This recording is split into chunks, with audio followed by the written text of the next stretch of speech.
What's up YouTube, Sherpa Drake here coming at you with an in-depth guide for Root of Nightmare's Scission encounter with challenge and tips for Master. This guide is under the assumption you fully understand the flower mechanic, so if you're not 100%, make sure you go ahead and check out my Cataclysm guide shown on screen now. Before we get in, I've been forgetting to say I'm a top 100 Sherpa in the world, so if instead of watching a guide you want to just join me on a raid, hop in my Discord and let me know. Or if you're just looking to finish off your Master Triumph, catch my stream at twitch.tv/DrakeSG and jump in for one of my Master Challenge carries. Now let's get into the guide. First, let's take a look at the basics. We're going to break this encounter down into 3 different subjects. 1 being layout, 2 being mechanics, and 3 being strategy. To give you guys the best idea on how to complete this encounter, we're going to start off by looking at the layout. This encounter is broken down into 3 separate floors with 2 sides on each floor, shown on screen now. To break this down even further, so you can really look like a pro, you may notice that on each side of the floor is also broken down into 2 halves as well. This will come in hand when getting the hang of being efficient. Now we have a good look at this encounter, let's go through the mechanics. To begin, each floor has a total of 5 light and 5 dark plates that need to be fertilized.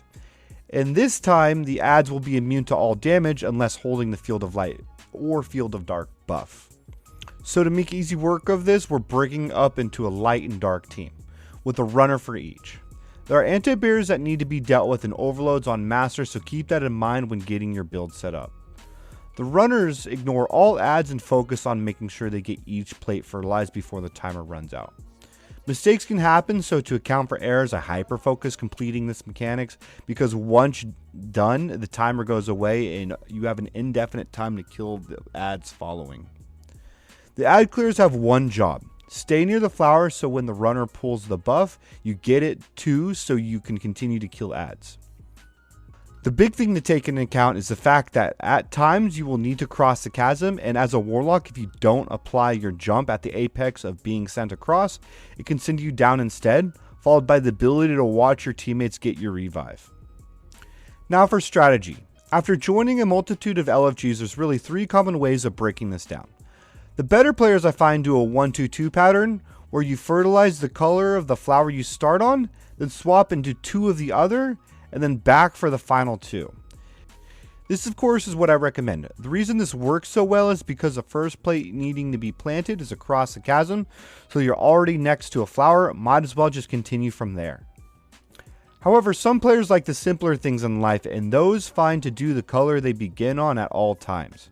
Which, since the left hand side launches you to the right and vice versa, that means if you dark on the first floor, you'll end up at the starting flower for the light side on the second.